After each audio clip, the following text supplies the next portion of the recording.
Remember our Zotac 4090? It's getting an upgrade. It's going from 24 to 48 gigabytes of memory. And it's not going to look like this anymore. You see, because when you upgrade a GPU, really you just take the GPU and the memory off of it. So I'm going to have a naked Zotac PCB that doesn't have the important parts because you're going to go from 24 to 48 gigs. NVIDIA doesn't like that. But upgrade. Gotta upgrade, right? It's actually the cheapest path to a 48 gig GPU that's this fast, which is absolutely absurd. I hope this turns out okay.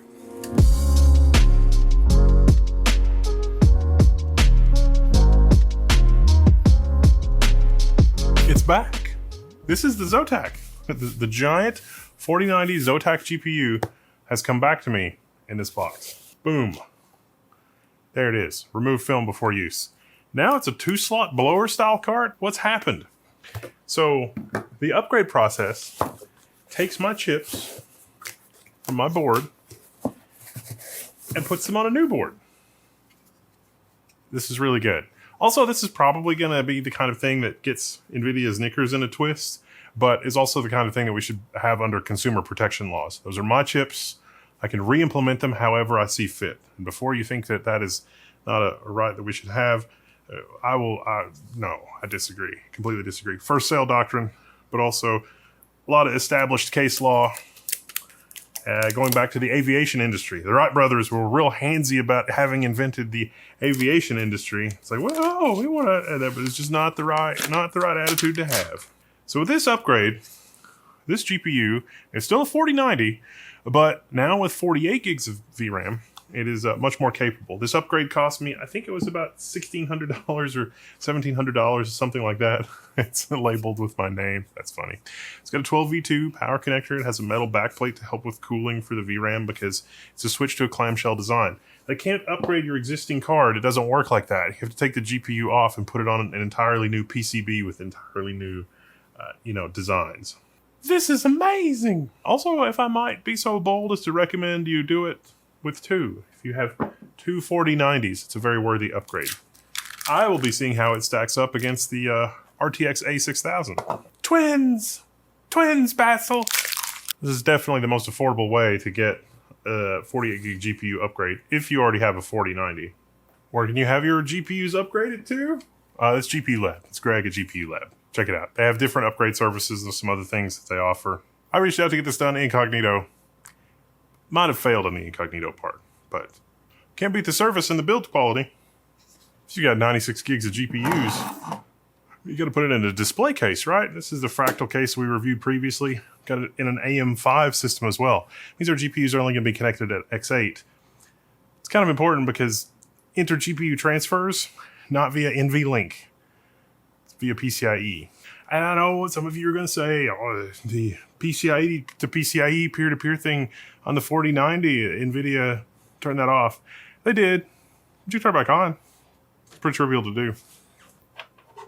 I like the dual slot design because you've got ample breathability between our two blower style GPUs. And yeah, they will be a little bit louder, but only under load. No, you don't need to adjust your set. It is about 59 to 60 dB from 18 inches away. And that is with the AIDA64 stress test. Now when you're doing inferencing or AI workloads, it's much quieter, around 45 to 48 dB, give or take, and it's under sustained load. The hotspot for inferencing workloads, just running LM Studio, Tensor Parallelism 2, something like 60 degrees C. But even with this full load, it's hovering around 81 degrees C. Maximum temperature here is 84 degrees C. So it's staying under its maximum, even though it's on a new heatsink and card and everything else. The blower motor is very effective at removing heat. And just to be clear, if you're interested in doing a comparison to an NVIDIA reference A6000, the Franken 4090 beats it all to pieces. Better cooling, better fan profile, better card design from a cooling perspective. Hardware Info 64 shows that pretty clearly, IMHO. Okay, so I've got this thing updated to Linux now, And we've got some pretty interesting results. There's a forum thread that has much more detailed info, but our 4090 is a fair bit faster than our RTX A6000, at least in this configuration. Now, this is the Ampere generation, not the Ada generation. Because, I mean, I have some Ampere RTX 5880s that I did some horse trading for, and those are great. But the only reason I have these Ada generation cards is because some crazy audience members sent them to me. Because they upgraded to Ada from Ampere. I was like, here, have my old Ampere cards. And they've been running continuously. You can see projects from Ubergarm and UOS on the forum on Hugging Face, and that's been a lot of fun. And so, like, all this stuff gets used to run pretty much continuously. I'm sort of shocked at how much better I get it. I get why people are upgrading 4090s now. So check out that forum thread. We test small, dense models, which is really what I'm after. And the 4090 really shines running small, dense models. Not a ton of power consumption, nowhere near our 450 watt power limit for the card.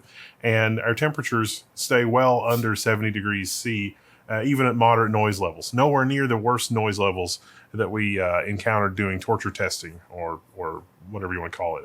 Noise levels, it's about the same as a normal NVIDIA design card. And notice the card that we got back that has my chips on it. There's no NVIDIA branding. There's no NVIDIA anything. There's nothing. It's just literally take my chips and put them on this other board. And it is sort of fun and delightful in the fact that you can have two of these GPUs for like 2/3 to half the cost of an RTX 6000. And that's one way. Like an RTX 6000 has 96 gigs of VRAM. Boom. There's 96 gigs of VRAM in this machine. And RTX 6000s are now selling for over $10,000. If you already have a 4090 and you can upgrade it for like $1,500, $1,600, $1,700, that's, a thing. Also, you can get water blocks.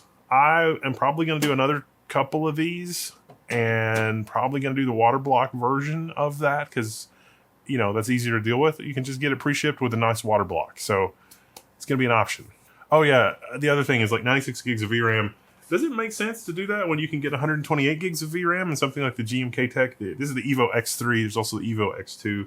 All kinds of different versions of Strix Halo with 128 gigs of VRAM. Yeah, this is LPDDR5. This is much, much faster for token generation and decode. This is VRAM. This is just regular RAM. The bandwidth differences there are significant.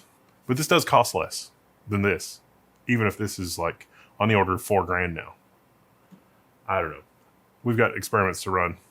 Anyway, the other aspect of this that makes me hopeful for the future is that this is recycling and upgrading enterprise hardware. There have been some folks that have been running enterprise hardware for gaming and everything else, and this is recycling the hardware. It requires soldering and a new PCB.